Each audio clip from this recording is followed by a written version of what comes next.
Hello बच्चों, एक बार फिर से बहुत-बहुत स्वागत है आप सभी को आपके अपने यूट्यूब चैनल इलेक्ट्रीशियन ज्ञान पॉइंट में। बच्चों, आज की क्लास में हम लोग एक नया टॉपिक देखेंगे, जो है मैग्नेट एंड मैग्नेटिज्म का ही चैप्टर से जुड़ा हुआ। आज हम लोग देखेंगे चुंबकत्व का आणविक सिद्धांत क्या होता है, ठीक है? मॉलिक्यूलर थ्योरी ऑफ मैग्नेटिज्म क्या होता है, आज क्लास में हम लोग ये देखेंगे। बच्चों, मॉलिक्यूलर थ्योरी क्या होता है, इसको समझने पे इससे पहले आपको ये जानना होगा कि मैग्नेटिज्म क्या होता है। तो मैंने पिछली क्लास में आपको बताया था कि कोई भी मैग्नेट जो होता है, तो मैग्नेट का जो अट्रैक्शन यानी कि आकर्षण विकर्षण का जो गुण होता है बच्चों, वही क्या होता है, उस मैग्नेट का क्या होता है, इस गुण को ही क्या कहता है, आकर्षण गुण को ही क्या कहा जाता है, मैग्नेट का चुंबकत्व कहा जाता है, ठीक है? चुंबकत्व कहा जाता है। तो ये मैंने पिछली क्लास में बताया था कि चुंबकत्व क्या होता है, यानी कि मैग्नेटिज्म क्या होता है। उसी से जुड़ा हुआ है आज का क्लास हमारा, मॉलिक्यूलर थ्योरी ऑफ मैग्नेटिज्म अर्थात चुंबकत्व का आणविक सिद्धांत, ठीक है? तो आइए इसे हम लोग देख लेते हैं।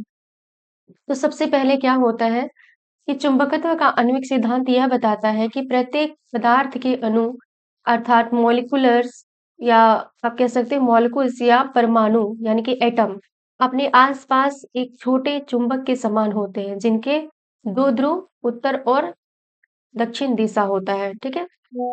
यानी कि आणविक सिद्धांत के अकॉर्डिंग क्या है कि जैसे मान लीजिए ये एक मैग्नेट है, ठीक है? तो कोई भी मैग्नेट जो होता है, उसमें जो अणु होते हैं, अणु अणु जो होता है आपको समझना होगा, ये जितने भी पदार्थ होते हैं, मान लीजिए कि हमारे ये क्या है, एक मैग्नेट है ना? मैग्नेट पदार्थ है यानी कि चुंबक एक पदार्थ है, ठीक है? तो चुंबक जो है वो किससे मिलकर बना हुआ है बच्चों? ये आपको चुंबक जो है वो किससे मिलकर बना हुआ है? तो ये हमारा बना हुआ है किससे? पदार्थ से मिलके बना हुआ है। और जो भी पदार्थ होते हैं वो किससे निर्मित होते हैं? जितने भी पदार्थ होते हैं वो सभी अणुओं से मिलकर बना होता है, यानी कि बहुत सारे अणु मिलकर के पदार्थ बनाते हैं। तो ये जो अणु होते हैं, छोटे-छोटे अणु जो होते हैं, इन्हीं से मिलकर क्या होता है, एक पदार्थ का निर्माण होता है, ठीक है? तो ये जो मैग्नेट है, इसमें जो भी आपका अ, मैग्नेटिज्म का जो प्रॉपर्टीज़ होता है, वो किसकी वजह से आता है? तो पदार्थ में उपस्थित इलेक्ट्रॉन की वजह से।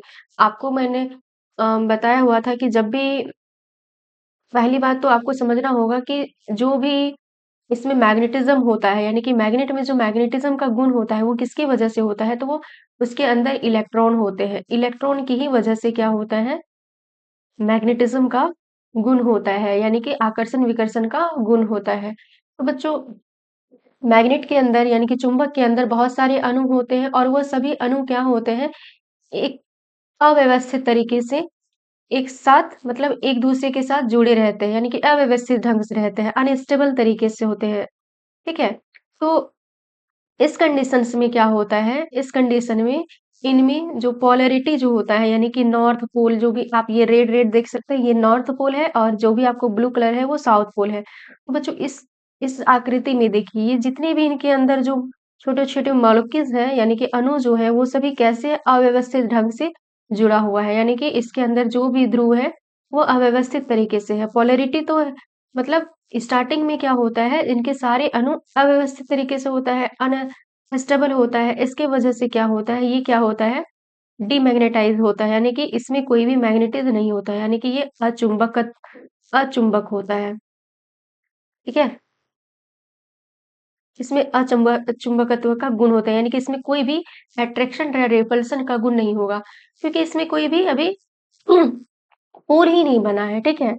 अब क्या होता है, जब इसमें इस मैग्नेट में अगर आप देखा जाए कि जब इसमें क्या किया जाता है, इसी मैग्नेट में जब एक तरह से बाहर से फ़ोर्स लगाया जाता है, तो फ़ोर्स लगाने से क्या होता है बच्चों कि इसके अंदर, यानी कि या फिर यहाँ पे क्या लगाया जाएगा, चुंबकीय बल, ठीक है?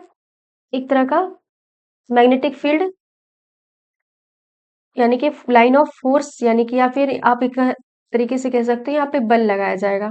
तो जब बल लगाया जाता है, तो इसके अंदर जितने भी ये आपको मॉलिक्यूल्स देख रहे हैं, वो क्या होता है, एक व्यवस्थित तरीके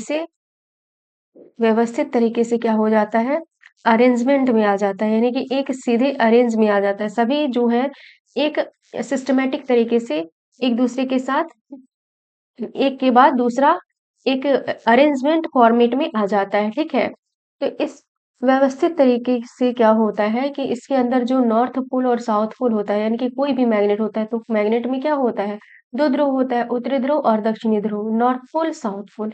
उत्तरी ध्रुव जो होता है, एक सभी उत्तरी ध्रुव की ओर आ जाएगा, यानी कि जितने भी ध्रुव उत्तरी ध्रुव है, वो सभी उत्तर की ओर आ जाएगा और जो भी ध्रुव दक्षिण की ओर है, वो दक्षिण की ओर व्यवस्थित हो जाएगा। और इस प्रकार से क्या होता है, इसमें ध्रुवता आ जाता है और ये अपना एक पोल बना लेता है, नॉर्थ पोल और साउथ पोल। और इस तरह से क्या बनता है, एक मैग्नेट का फॉर्मेशन होता है, ठीक है?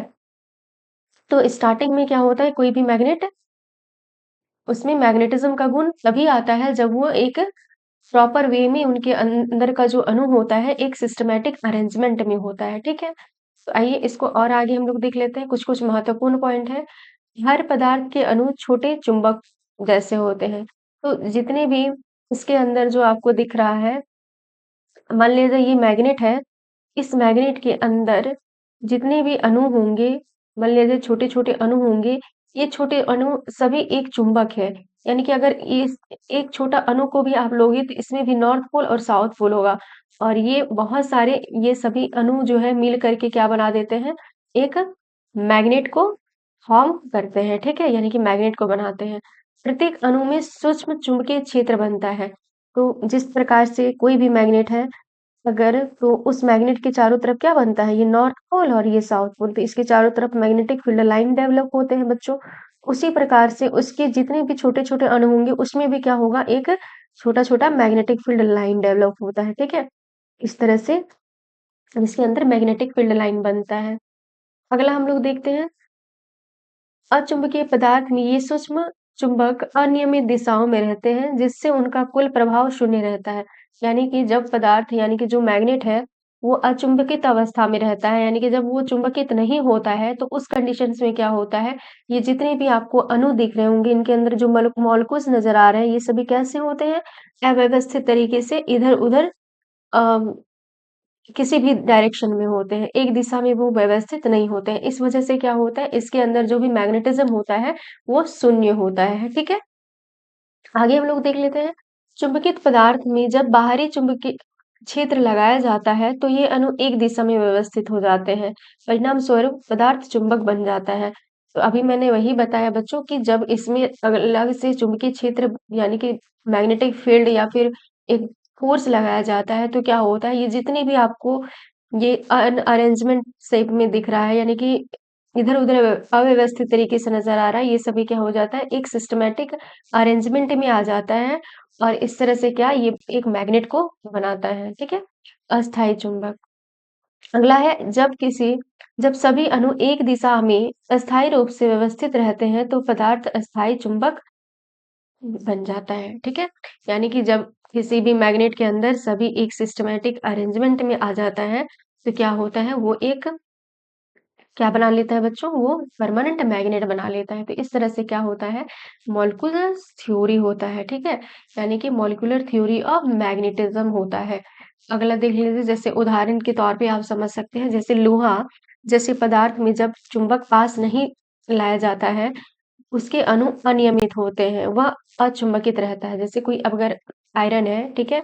आयरन का पीस है, तो इसके सामने अगर आप कोई मैग्नेट लाओगे मैग्नेट अगर लेकर आते नहीं मान लीजिए इसके अंदर मैग्नेट इसके नजदीक नहीं लाओगे तो क्या होगा, इसके अंदर जो भी मॉलिक्यूल्स है वो इधर-उधर अव्यवस्थित तरीके से होता है। जैसे ही इस मैग्नेट को आप इसके करीब लेके आओगे तो क्या हो जाता है, ये मैग्नेट के अंदर जो भी अणु होते हैं वो एक सिस्टमैटिक अरेंजमेंट में आ जाते हैं, ठीक है? और इस वजह से क्या होता है, वो चुंबकित हो जाता है। ठीक है? वह अचुंबकित रहता है लेकिन चुंबक पास लाने पर अणु एक दिशा में आ जाते हैं और वो क्या हो जाता है, चुंबकित हो जाता है। ठीक है? जैसे ही ये पास आएगा तो ये सारे अणु क्या हो जाएंगे, एक सिस्टमैटिक एक ही दिशा में आ जाएगा और इस प्रकार ये चुंबकित हो जाता है। अगला निष्कर्ष देख लेते हैं बच्चों, क्या है?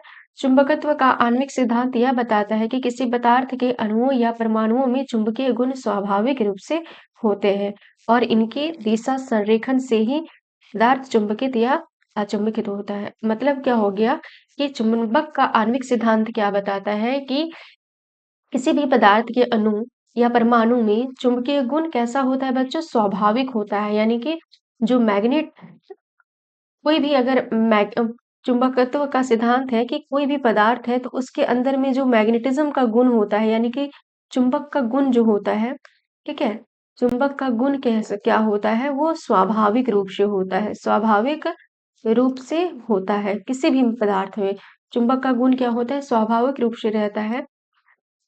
लेकिन क्या होता है, और इनकी दिशा अगर चुंबक का गुण पदार्थ में तो होता ही है, लेकिन जब तक अगर वो डायरेक्शन एक सिस्टमैटिक अरेंजमेंट में नहीं आएगा, उस तब तक वो मैग्नेट की तरह बिहेव नहीं करेगा, ठीक है?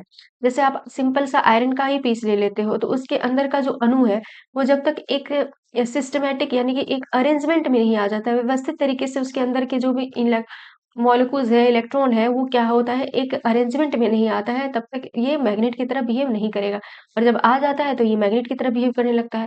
तो उसी प्रकार से जो भी अलग-अलग पदार्थ है, बहुत सारे ऐसे पदार्थ हैं जिसमें क्या होता है, चुंबक का गुण नहीं होता है। इसका मतलब क्या हुआ, उसके अंदर जो मॉलिक्यूल्स है या फिर जो इलेक्ट्रॉन है, वो क्या होता है, एक सिस्टमैटिक अरेंजमेंट में नहीं आ पाता है। इस वजह से वो चुंबक की तरह बिहेव नहीं कर पाता है। और जितनी पदार्थ चुंबक की तरह बिहेव करता है, इसका मतलब क्या हुआ, उसके अंदर के इलेक्ट्रॉन क्या होता है, एक व्यवस्थित तरीके से आ जाता है, एक सीधी रेखा में आ जाता है, एक ही दिशा में आ जाता है, और इस प्रकार वो क्या करता है, एक चुंबक की तरह बिहेव करने लगता है, यानी कि वो चुंबक बन जाता है, ठीक है? इस प्रकार से चुंबक, और आप कह सकते हैं चुंबक अगर कोई बनता है तो इस मॉलिक्यूलर थ्योरी के सिद्धांत पर ही आधारित होता है। ठीक है बच्चों? आई होप कि आज का क्लास आप लोगों को समझ में आया होगा। अगर समझ में आया है तो वीडियो को लाइक कीजिए, शेयर कीजिए और इस चैनल को सब्सक्राइब कीजिए, और हमारे साथ बने रहने के लिए आपको बहुत-बहुत धन्यवाद।